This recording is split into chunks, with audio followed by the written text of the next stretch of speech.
The envelope arrived on a Tuesday morning, sliding through the mail slot with all the ceremony of a guillotine blade.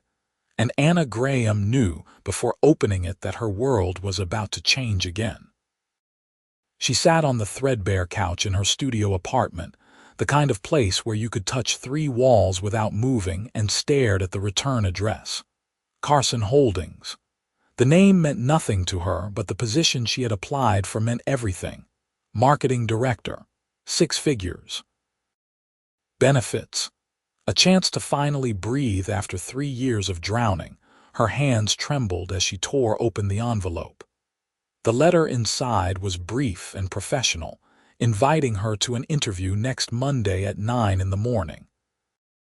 She read it 3 times, then pressed it against her chest, and let out a breath she had been holding since her previous job disappeared in a wave of corporate downsizing 6 months ago. Anna had always been a fighter. Growing up in a small town in Ohio, she had clawed her way to a scholarship at Northwestern University, where she studied marketing and communications. Those had been the best years of her life, though thinking about them now brought a familiar ache to her chest. She pushed the memories away and focused on the present. She had 4 days to prepare for this interview, and she was not going to waste a single one. The weekend passed in a blur of research and preparation. Carson Holdings was a real estate development company that had exploded in growth over the past 5 years. They specialized in transforming neglected urban areas into thriving mixed-use communities, and their portfolio was impressive. The founder and CEO was listed as Sebastian Carson, but there were no recent photos of him on the company website, just a brief biography that mentioned his degree in architecture and business from Northwestern. The name of her alma mater sent another pang through her chest, but she ignored it. Lots of people graduated from Northwestern. It meant nothing. Monday morning arrived with unseasonable warmth for late September. Anna dressed in her best suit, a charcoal gray number she had splurged on back when splurging was possible, and took the train downtown. The Carson Holdings building was in the heart of Chicago's financial district, all glass and steel reaching toward a perfect blue sky. She arrived 15 minutes early, checked her reflection in the lobby windows, and took the elevator to the 23rd floor. The receptionist was a young man with kind eyes who offered her coffee and asked her to wait. Anna sat in a leather chair that probably cost more than her monthly rent and tried to calm her racing heart. She needed this job. Not wanted, needed. "Miss Graham." A woman in her 50s appeared, extending a hand. "I'm Patricia Moore, head of HR. Thank you for coming in today." The interview was going well. Patricia asked intelligent questions about Anna's experience, her vision for modern marketing strategies, her thoughts on brand authenticity. Anna answered with confidence born from genuine passion for her work. She had always been good at this, at understanding what made people connect with a brand with a story. "Your resume is impressive," Patricia said, making notes on her tablet. "We've been looking for someone with exactly your background. However, I should mention that all final hiring decisions go through Mr. Carson personally. He's very hands-on with building his team." "Of course," Anna said. "I'd welcome the opportunity to meet him." Patricia smiled. "He's actually available now if you have time. He doesn't usually have openings in his schedule, but he had a cancellation this morning." Anna's pulse quickened. "Absolutely, I'm available." They walked down a corridor lined with architectural renderings of completed projects.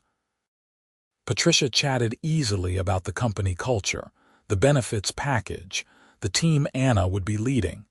Then they stopped in front of a heavy wooden door. Patricia knocked twice and opened it without waiting for a response. "Mr. Carson, this is Anna Graham, the candidate for the marketing director position." Anna stepped into the office, her practiced smile already in place, her hand extending for a professional shake. Then she saw him, and the world tilted sideways. Sebastian stood behind his desk, and for a moment neither of them moved. 5 years had changed him. His dark hair was shorter now, professionally styled. He had filled out, his shoulders broader in the expensive navy suit. There were fine lines at the corners of his eyes that had not been there before, but those eyes, deep brown and intense, were exactly the same. They were looking at her with the same shock she felt. Anna. Her name fell from his lips like a prayer, like a curse. Patricia looked between them, clearly sensing the sudden tension in the room. "Do you two know each other?" "We went to college together," Sebastian said, his voice carefully controlled. "Thank you, Patricia. I'll take it from here." Patricia left, closing the door behind her with a soft click that sounded impossibly loud in the suddenly silent office. Anna could not breathe, could not think. Sebastian was here. Sebastian was Sebastian Carson, the CEO, the millionaire whose company she had spent the weekend researching. Sebastian, who she had loved with every fiber of her being. Sebastian, who she had walked away from 5 years ago on a rainy night in May, both of them crying, both of them knowing there was no other choice. "Sit down," he said finally. "Please." She sat because her legs were not going to hold her much longer. He moved around the desk but did not sit, instead leaning against it, his arms crossed over his chest. It was a defensive posture, and seeing it hurt worse than she expected. "You look good," he said quietly. "So do you." Her voice sounded strange to her own ears. "Sebastian Carson, you changed your name." "My mother remarried when I was 12. I took my stepfather's name. You knew that." She had known, but he had always gone by Sebastian Chase when they were together. "She supposed when you built a company from the ground up, you could call yourself anything you wanted." "I did not know this was your company," she said. "If I had, I would not have applied." Something flashed across his face, pain maybe, or anger. "Why not?" "Because this is complicated." He laughed, but there was no humor in it. "Complicated, that's one word for it." He ran a hand through his hair, a gesture so familiar it made her chest tight. "How have you been, Anna? Really? Good, fine." "I was working for a marketing firm downtown, but they went through layoffs earlier this year." "I'm sorry. It happens." She forced herself to meet his eyes. "Congratulations on all this. Your company is doing incredible work." "Thank you." He studied her for a long moment. "Do you remember what we used to talk about? Late at night in my dorm room when we were supposed to be studying." She remembered everything. Every conversation, every touch, every moment of the 3 years they had spent together. "We talked about a lot of things. I used to tell you about my plans, about wanting to rebuild neighborhoods, to create spaces where people could actually afford to live and work. You believed in me when it was just dreams." "They were good dreams," she said softly. "You were part of those dreams, Anna. You were supposed to be here with me." The words hit her like a physical blow. "Sebastian, don't what? Tell the truth." He pushed off from the desk, starting to pace. "We spent 3 years building a life together, planning our future. Then your mother got sick and you just left." "I had no choice." Her voice rose despite her attempt to stay calm. "She had cancer, Sebastian. She was dying. I had to go home." "I know that. I understood that. What I did not understand was why you pushed me away, why you would not let me help, let me be there for you." Old pain surfaced, sharp and fresh as ever. "Because you had just gotten the offer from Jameson Architecture. It was your dream job, your chance to learn from the best. I was not going to let you throw that away to follow me back to Ohio and watch my mother die. That should have been my choice. And I made a choice too." She stood, facing him across the desk. "I loved you too much to let you sacrifice everything you had worked for. My mother needed full-time care. I had to be there. And you needed to be here building your career. There was no middle ground, Sebastian. We both knew it. So you just cut me out, stopped answering my calls, my emails. 3 years together and you just erased me. Tears burned in her eyes. It was the hardest thing I ever did, but it was the right thing. Look at what you have built. Would you have this if you had come with me? He stared at her for a long moment. I would have had you. The silence stretched between them, heavy with years of unsaid words and unresolved feelings. Finally, Sebastian moved back behind his desk, putting the solid wood between them like a barrier. Your mother, he said. How is she? She passed away 2 years ago. I'm sorry. He meant it, she could tell. I always liked her. She liked you too. She asked about you near the end. Anna wiped at her eyes. I should go. This was clearly a mistake. Wait. He stood again. The job is still yours if you want it. She stared at him. You cannot be serious. I'm completely serious. Patricia was right. Your resume is exactly what we need. Your work speaks for itself. I'm not going to let our history prevent me from hiring the best person for the position. Sebastian, we cannot work together.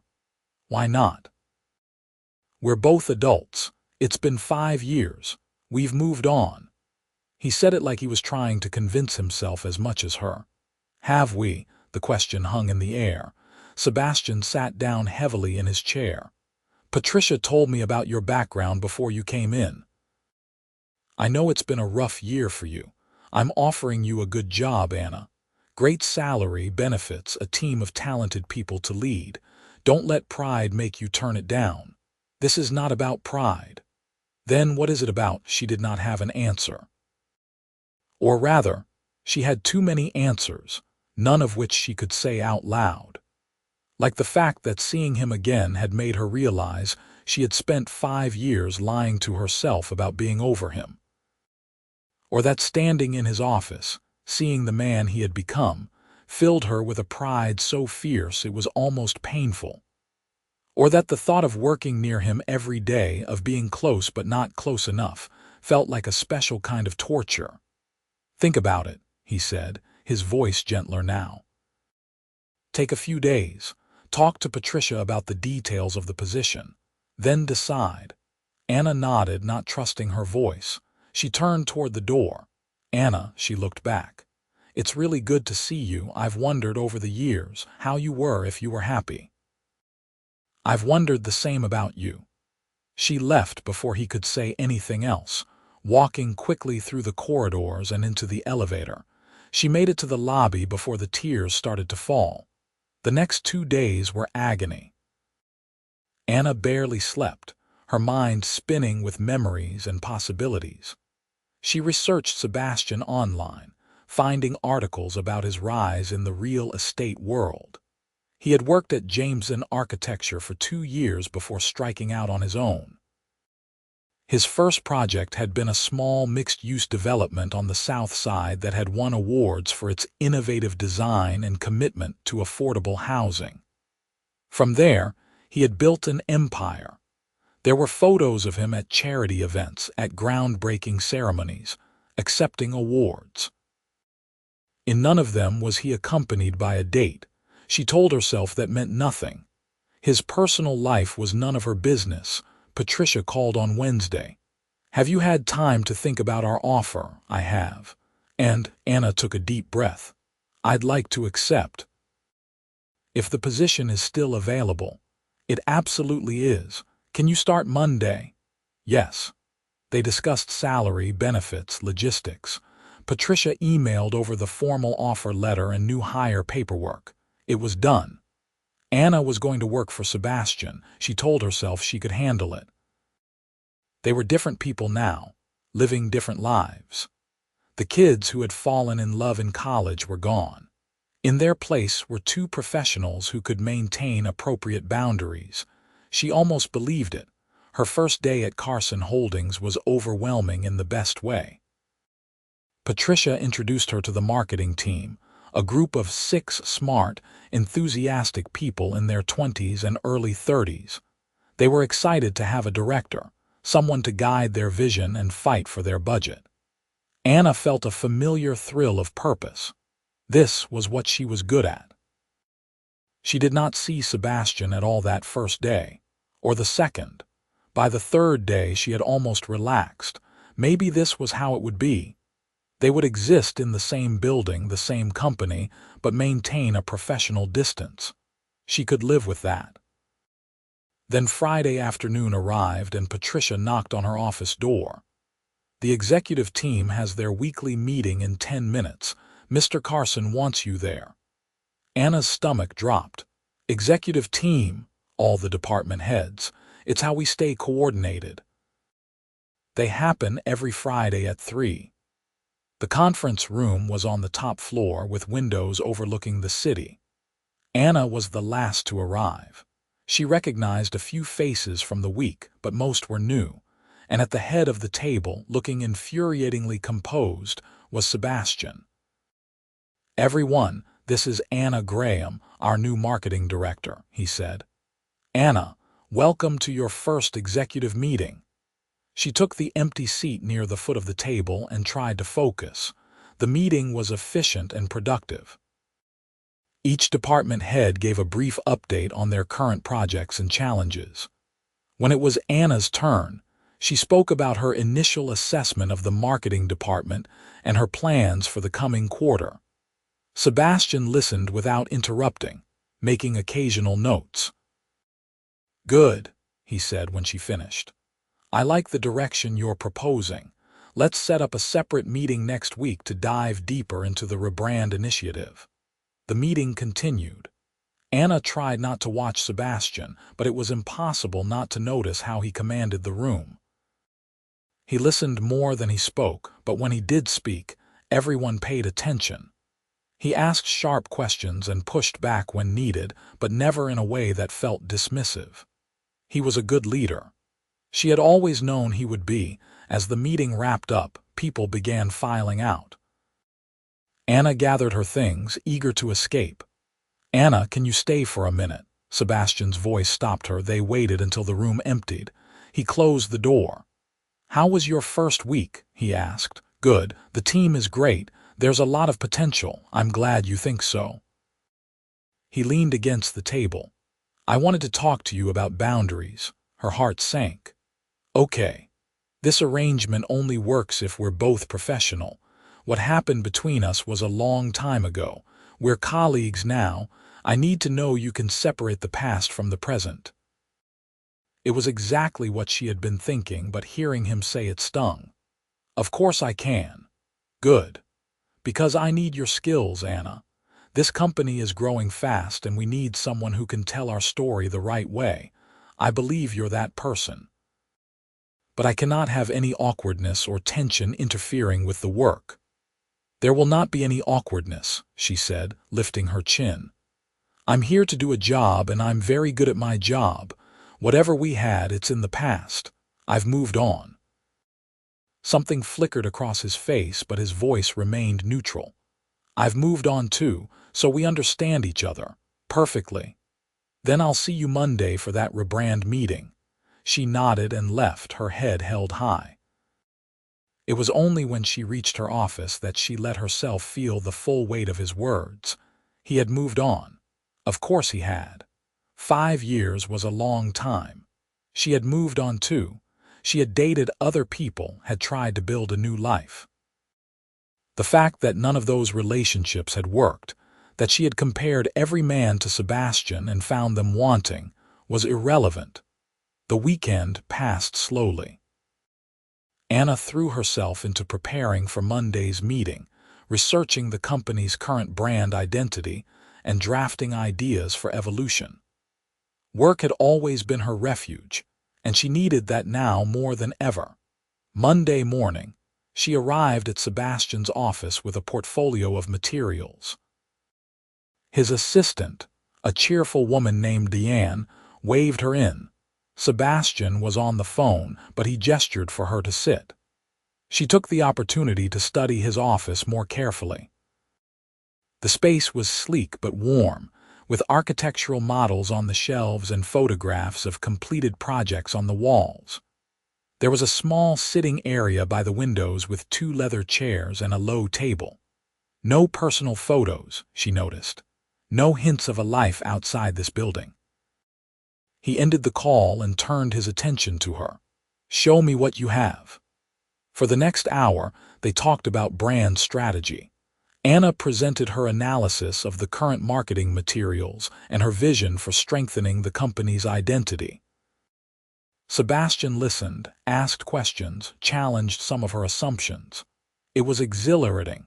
He had always been sharp, but now his business acumen was impressive. They pushed each other, debated, built on each other's ideas. "This is good," he said finally. "Really good. I knew hiring you was the right choice. Thank you.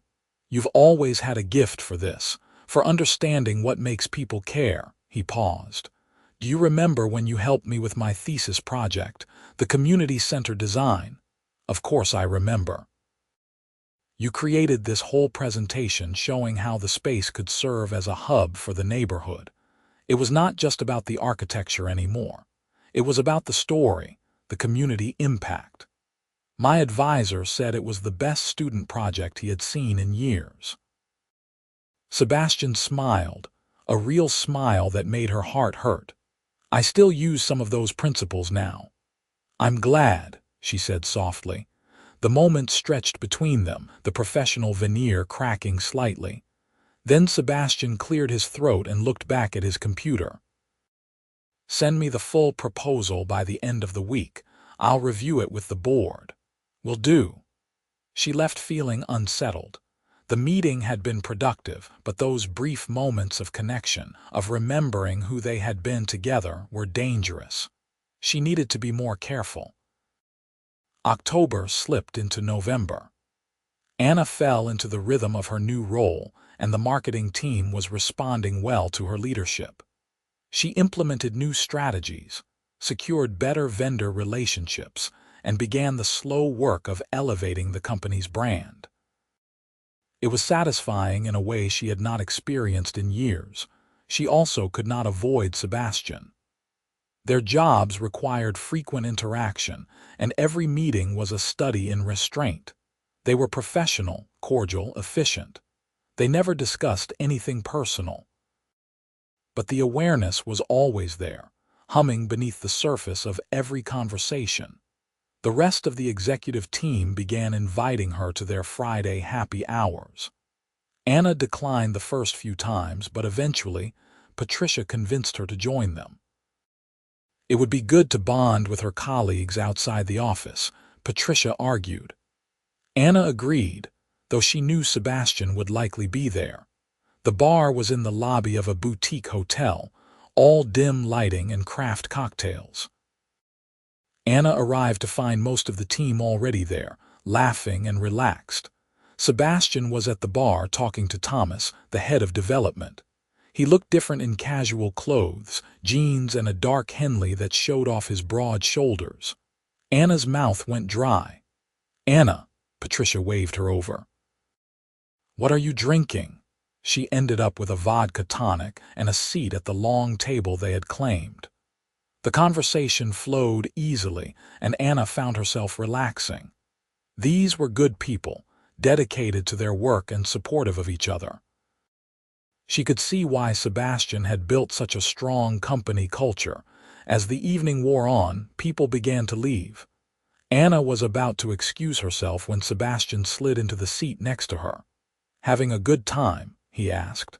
"I am. This was nice. It's important to me that the team feels like a team. We spend so much time working together. Might as well enjoy each other's company."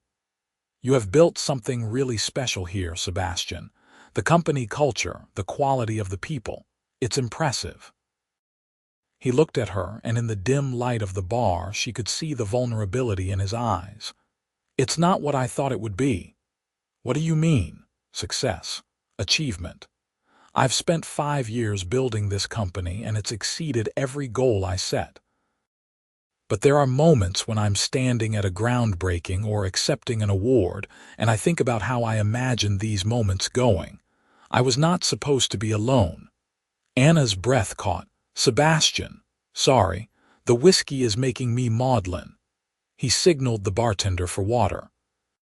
How about you? Are you seeing anyone? No, he laughed quietly. I dated for a while, nice women, interesting women, but it never felt right. I told myself I was too focused on work, that I did not have time for a relationship, but that was not really it. What was it? He turned to look at her fully.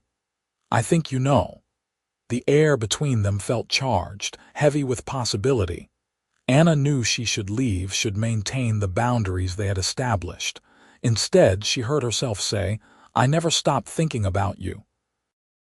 All those years I told myself I did the right thing, that we were too young and life pulled us in different directions. But I never stopped wondering what if. Anna. Her name was rough in his throat. I should go. She stood abruptly. This was not appropriate. I apologize. She grabbed her coat and headed for the door, her heart pounding. She heard him call her name, but she did not stop. Out on the street, the November air was sharp and cold. She started walking, not sure where she was going, just needing to move, footsteps behind her. Anna, wait. She stopped but did not turn around. Sebastian came around to face her, slightly breathless. Don't run away, he said. Not again. This is a mistake. We worked together. We agreed to keep things professional. I know what we agreed. But standing in that bar talking to you, I realized something. I spent 5 years trying to get over you and I failed. Completely failed. He stepped closer. Having you in my office every day in my meetings is the best kind of torture, because you're there, but I cannot have you. I cannot tell you that you're brilliant when you present an idea. I cannot tell you that you look beautiful when you're concentrating on something. I cannot tell you that sometimes I find excuses to walk past your office just to catch a glimpse of you. Sebastian, stop. Why? Why should I stop telling you the truth? We're not kids anymore, Anna. We're adults who had something incredible and lost it. Maybe we were supposed to lose it then. Maybe we needed those 5 years to grow to become who we are now, but we have a second chance here and I'm not walking away from it. Tears streamed down her face. I'm scared. So am I. He reached out, cupping her face gently. But I'm more scared of spending the rest of my life wondering what could have been. What if it does not work? What if we try again and it falls apart? I cannot lose you twice, Sebastian. I barely survived it the first time. What if it does work? His thumb brushed away her tears. What if this is exactly where we were always supposed to end up? She looked into his eyes, those warm brown eyes that had been the first thing she noticed about him when they met at a freshman orientation event. He had been standing by himself, looking slightly lost, and she had walked up and introduced herself.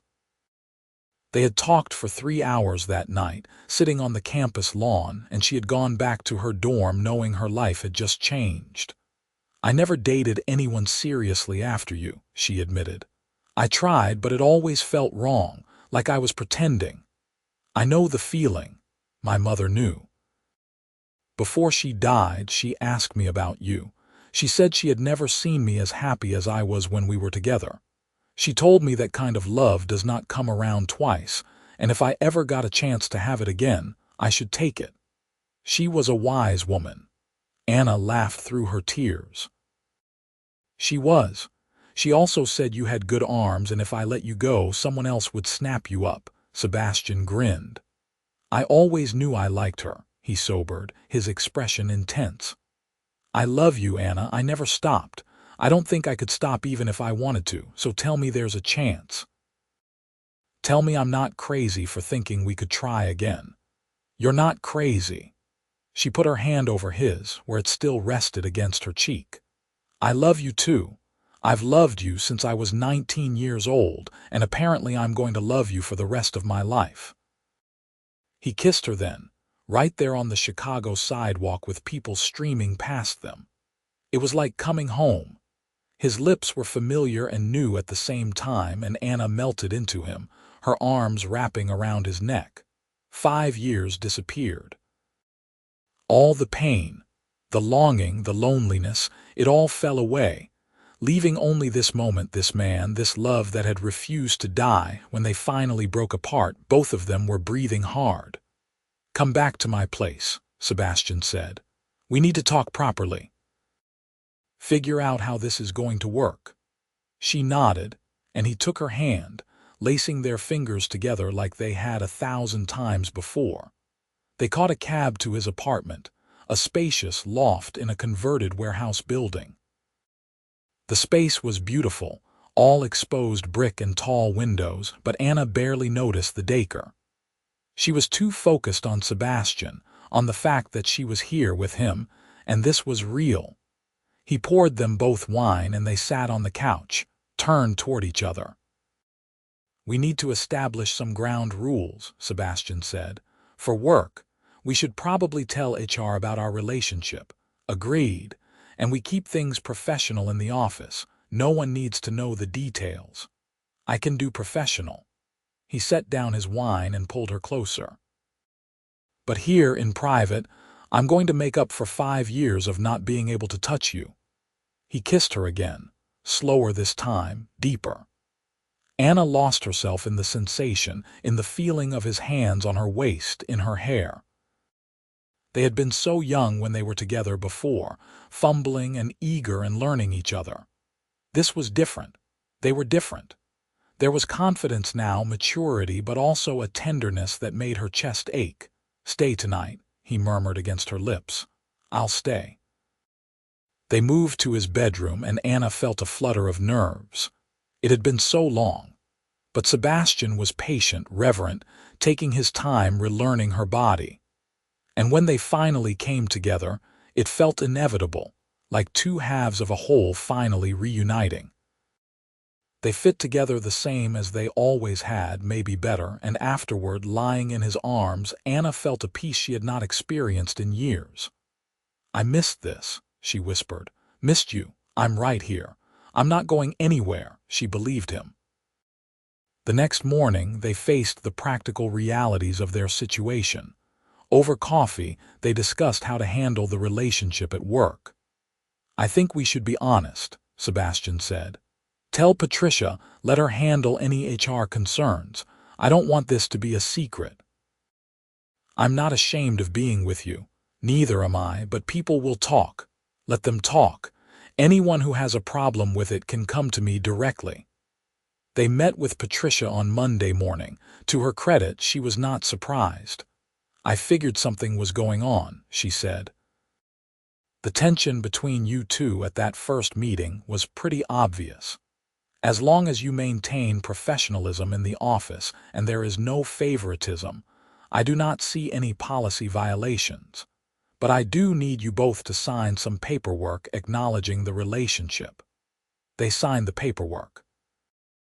Word spread through the office quickly, but the reaction was mostly positive. A few people made jokes about office romance, but most of the team seemed genuinely happy for them. Anna's marketing team was especially supportive. "We could tell you were carrying some heavy stuff when you started," said Michelle, one of the junior marketers.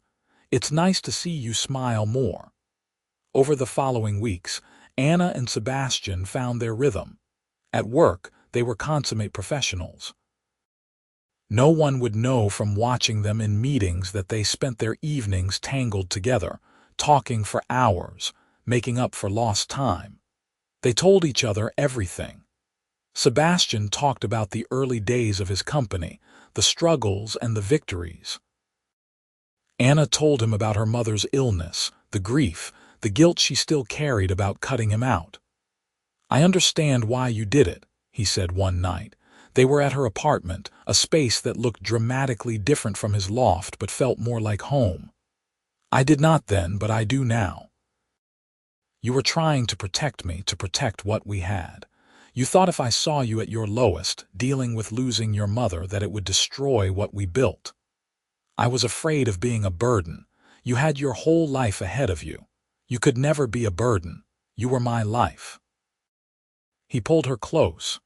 "But we were kids, Anna. We made the best decisions we could with the information we had. I don't regret how things turned out because it brought us here, to this moment. I love you. She said it often now, trying to make up for the years she could not say it. I love you too.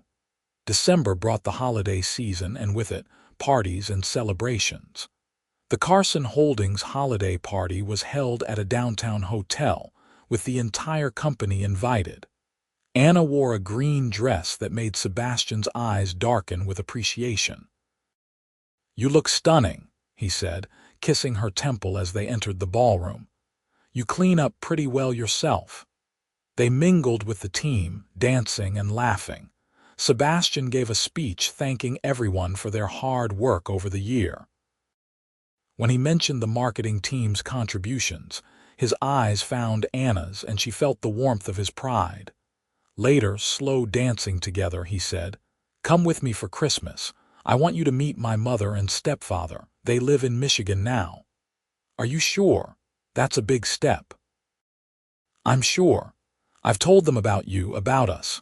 They want to meet the woman who stole my heart and is apparently never giving it back." "Never," she agreed, smiling against his shoulder. Christmas in Michigan was magical. Sebastian's mother, Catherine, was warm and welcoming, immediately pulling Anna into a hug. "I'm so glad you two found your way back to each other," she said. "Sebastian was miserable without you, though he tried to hide it." "Mom," Sebastian protested, but he was grinning. His stepfather, James, was quieter but just as kind. They had a comfortable home filled with books and laughter. Anna felt herself relaxing, feeling more like part of a family than she had since her mother died. On Christmas Eve, after his parents had gone to bed, Sebastian led Anna outside. Snow was falling softly, coating the world in white. "I have something for you," he said, reaching into his pocket. Anna's heart began to race.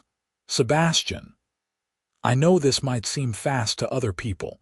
We've only been officially together again for a couple of months.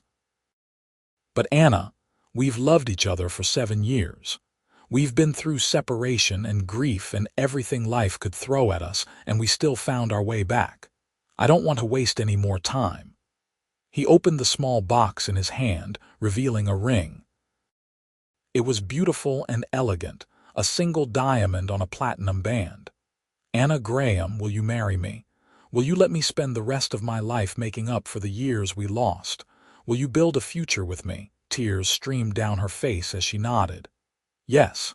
Yes, of course yes." He slipped the ring on her finger and kissed her as snow fell around them. When they went back inside, his parents were waiting, clearly having suspected this was coming. Catherine cried and hugged them both.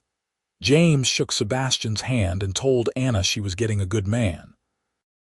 "I know," Anna said, looking at her fiancé. "I've always known." They were married in May, almost exactly 6 years after the night they had broken up.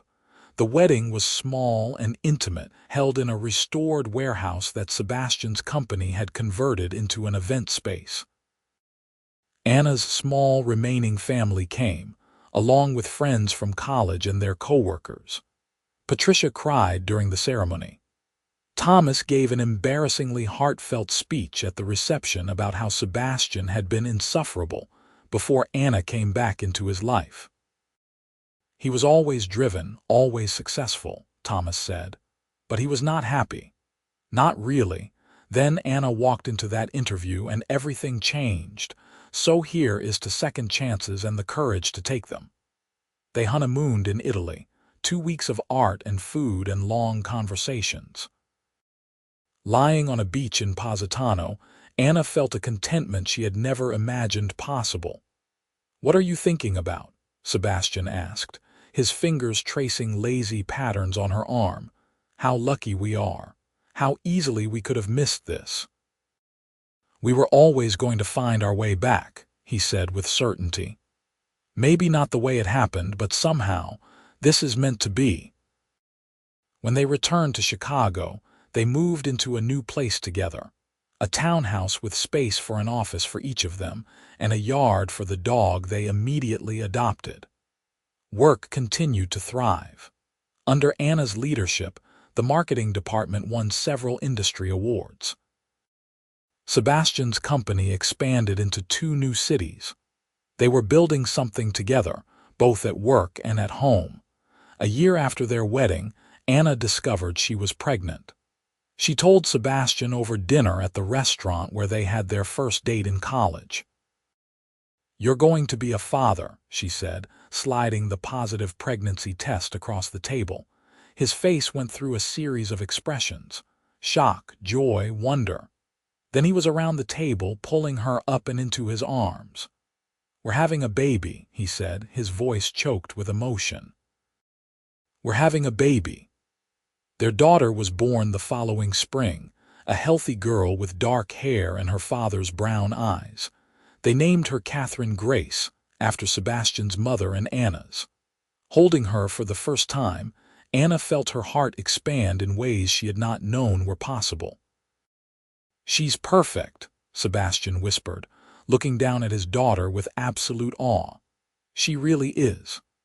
Parenthood was chaotic and exhausting and wonderful. They hired a nanny to help during work hours, and both of them scaled back their schedules to spend more time at home. The executive team at Carson Holdings was understanding, and Anna's department ran smoothly even with her reduced hours. Catherine was 6 months old when Anna finally sold her mother's house in Ohio. It had been sitting empty, and she had not been able to bring herself to deal with it. Sebastian went with her to pack up the remaining belongings. "Are you okay?" he asked, finding her in her old bedroom holding a photo album. "I am. It's bittersweet, but I'm ready. She would be so happy about Catherine, about us. I wish she could have known. I think she knew. That last conversation we had, she told me not to give up on love. On you specifically. She had a feeling we would find our way back." They packed up the house and donated most of the furniture. Anna kept the photo albums, some jewelry, a few other meaningful items. On their last night in town, they visited her mother's grave. "Hi, Mom," Anna said softly, kneeling by the headstone. "I brought Sebastian. We're married now, like I always told you we would be, and we have a daughter. I named her after you. I think you would have loved her." Sebastian put his hand on her shoulder, steady and supportive. They stayed for a while, Anna talking to her mother, telling her about their life. It felt right, bringing this full circle. Life continued, busy and full. Catherine grew into a curious, energetic toddler who loved books and building blocks. Sebastian taught her to stack them into tall towers, then laughed when she knocked them down. Anna captured it all with her camera, determined to document every moment. On their 3rd wedding anniversary, they were sitting on their back porch after Catherine had gone to bed. The early summer evening was warm, and fireflies dotted the yard. "Do you ever think about how different things could have been?" Anna asked. "Sometimes, but I try not to dwell on it. We are where we are supposed to be. I used to have this fantasy, back when I was taking care of my mom. I would imagine running into you somewhere, a coffee shop or an airport. We would see each other and realize the spark was still there." "Reality was better," Sebastian said. "Reality was better," she agreed. "Though walking into that interview and seeing you might have taken a few years off my life. You handled it well, very professional." "I cried in the lobby," he laughed. "I may have punched a wall after you left." "Sebastian, I'm kidding. Mostly. But it was intense. Seeing you again, having you so close but not being able to touch you. Those first few weeks were torture. Good torture or bad torture. Both." He pulled her onto his lap, "But worth it. All of it was worth it to get here." She kissed him, slow and sweet. "I love you." "I love you too. Always have, always will." 2 years later, they welcomed a son. Nicholas Sebastian Carson came into the world during a thunderstorm, his cries competing with the thunder. Catherine, now a proud big sister, insisted on holding him immediately. "Gentle," Anna cautioned, but Catherine was surprisingly tender, stroking her brother's tiny hand. "Hi, Nikki," she whispered. "I'm your sister." Sebastian watched them with tears in his eyes. "Our family," he said. "I cannot believe this is our life. Believe it." The years passed in a blur of school events, family vacations, and quiet evenings at home. Sebastian's company continued to grow, but he made a conscious effort to maintain work-life balance. He coached Catherine's soccer team and taught Nicholas to ride a bike. Anna eventually stepped back from full-time work to consult, allowing her more flexibility with the kids while still keeping her hand in the industry she loved. They took the children to visit Sebastian's parents every summer, and Catherine and Nicholas adored their grandparents. James taught them to fish. Catherine showed them her mother's old photo albums, telling them stories about their grandmother. On what would have been Anna's mother's 70th birthday, they planted a tree in their backyard in her memory. The kids helped, their small hands patting dirt around the sapling. "Tell us about Grandma Grace," Catherine said. She was 10 now, thoughtful and curious. Anna sat on the grass, pulling her daughter close. She was strong and kind. She loved to laugh. She worked as a nurse for 30 years, helping people, and she loved love stories. She always told me that when you find the right person, you hold on to them. "Like you and Daddy," Nicholas said. He was 8, all energy and questions. Exactly like Daddy and me. That night, after the kids were in bed, Anna and Sebastian sat on their porch swing. It had become their tradition, this quiet time together after the chaos of the day. "You remember that first night we kissed?" Sebastian asked. "At that terrible party in someone's basement." "I remember. You were so nervous you spilled beer on your shirt, and you laughed and said it improved the look." He grinned. "I thought you were the most beautiful, terrifying person I had ever met." "Terrifying. You were so confident, so sure of yourself." "I was just this kid from a small town who had no idea what he was doing. You made me want to be better, do better." "You were always better, Sebastian. You just needed to believe it." He kissed her forehead. "We were good together. From the start. We still are. We really are." When Catherine turned 16, she asked to hear the full story of how her parents met and fell in love. They told her everything, from that first conversation at orientation to the painful separation to the interview that brought them back together. "That's so romantic," Catherine said, sighing. "Like a movie." "It was real life," Anna said, "and real life is messier than movies. We hurt each other. We made mistakes, but we also loved each other enough to try again."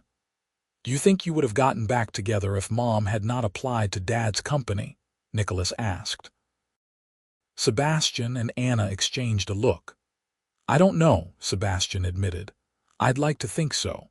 But honestly, I had no idea where she was or what she was doing. That interview was fate or luck or whatever you want to call it." "Providence," Anna said. "It was Providence." The years continued to pass.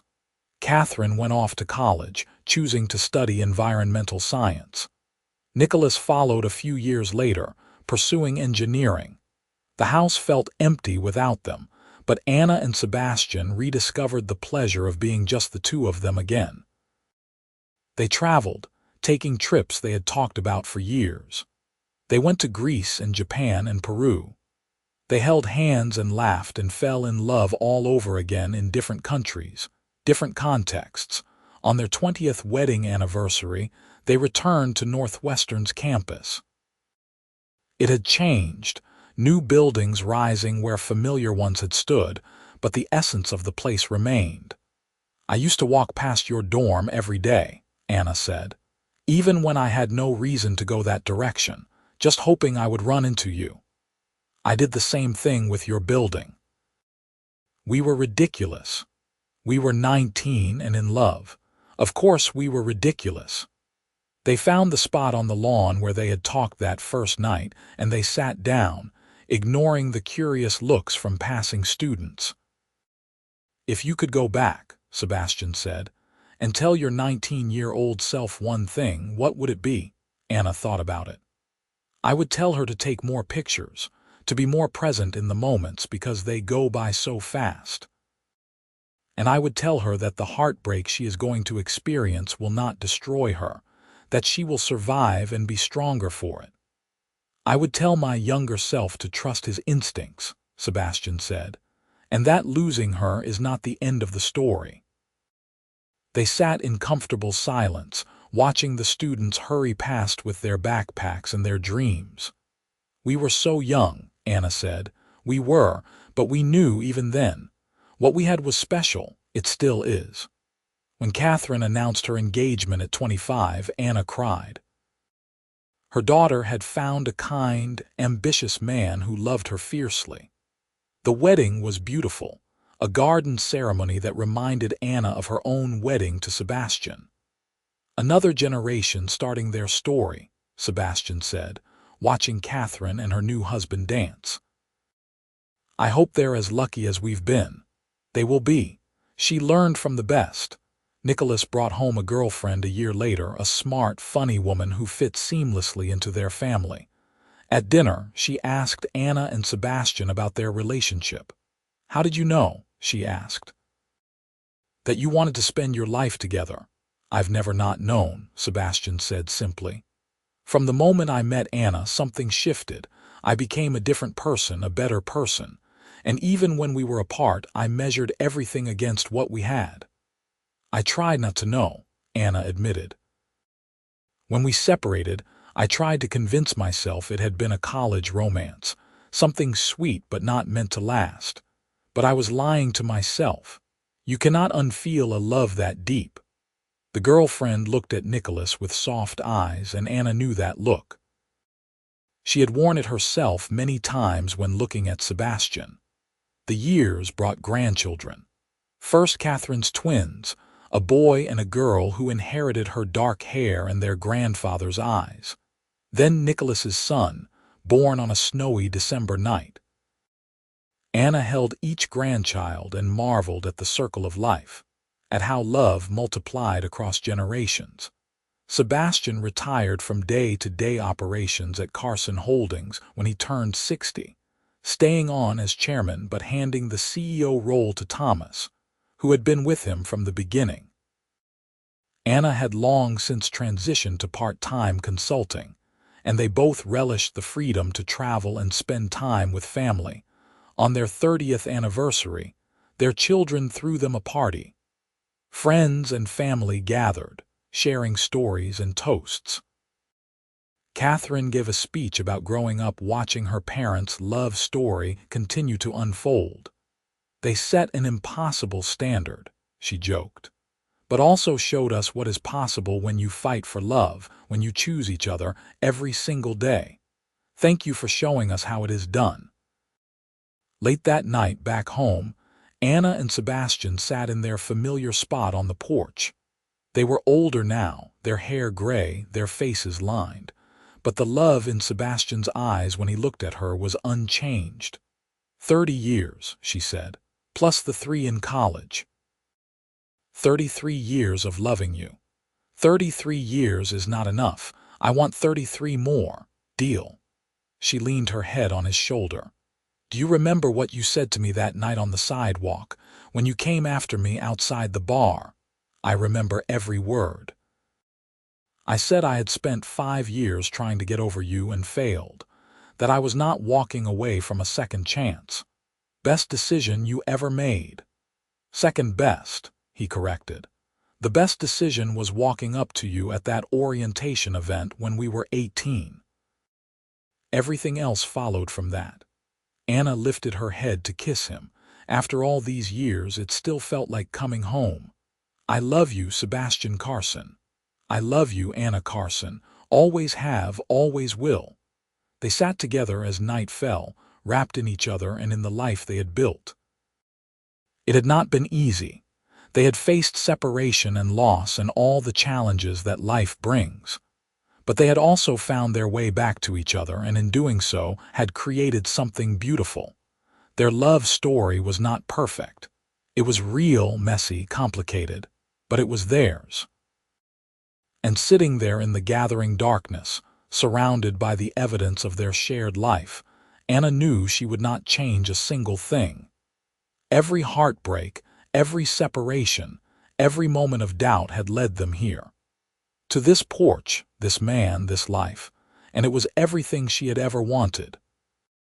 Years later, as they celebrated their 40th anniversary, surrounded by children and grandchildren, someone asked Anna what the secret was to a lasting love. She looked at Sebastian, at the man who had been her college sweetheart, her greatest heartbreak, her second chance, and her forever. "The secret is simple," she said. "When you find the right person, you hold on, even when life tries to tear you apart, even when it seems impossible. You hold on and you trust that love will find a way." Sebastian squeezed her hand and she squeezed back. They had held on through everything and they were still holding on now. And they would keep holding on through whatever came next together, because some loves are written in the stars. Some loves are meant to endure, and theirs was that kind of love, the forever kind. The kind that survives separation and time and builds something lasting and true. They had been college sweethearts until life tore them apart. But life had also brought them back together, and this time, nothing would ever tear them apart again. They had fought too hard, loved too deeply, to let anything come between them now. As the party continued around them, Anna and Sebastian slipped away to their porch, their sanctuary. The evening was warm and the yard was full of fireflies. "Just like the night we got engaged," Anna said. "Every night with you is like that night, full of promise and magic," she laughed. "You are getting sentimental in your old age." "I have earned the right to be sentimental. We have built a beautiful life, Anna. I have no regrets." "Neither do I." They sat together, watching the fireflies dance, listening to the sounds of their family inside. This was happiness. This was love. Not the passionate intensity of youth, though that still flared between them sometimes, but something deeper, richer. A love built on shared history, on choosing each other every day, on building a life together one moment at a time. "Thank you," Sebastian said suddenly. "For what? For coming back. For giving us a second chance. For building this life with me. Thank you for not giving up on us. For seeing me walk into that interview and believing we could try again. I would have waited forever for you. You did not have to. I'm here. I'm always going to be here." And she was. They both were. Together as they were always meant to be. Their love story had taken unexpected turns, had been interrupted and complicated and tested. But it had also endured. And as they sat together in the gathering darkness, hands intertwined, hearts beating in sync, they knew the best parts were still ahead. Because love like theirs did not diminish with time. It grew stronger, deeper, more precious. They had been college sweethearts until life tore them apart, but life could not keep them apart forever. And now, after decades of loving each other through everything, they knew the truth. They were meant to be together. Always had been, always would be. From that first conversation on a college lawn to this porch on this perfect evening, they had been writing their love story. And it was a story with a happy ending, the kind where love conquers all and two souls find their way home to each other. That was their story. And it was perfect.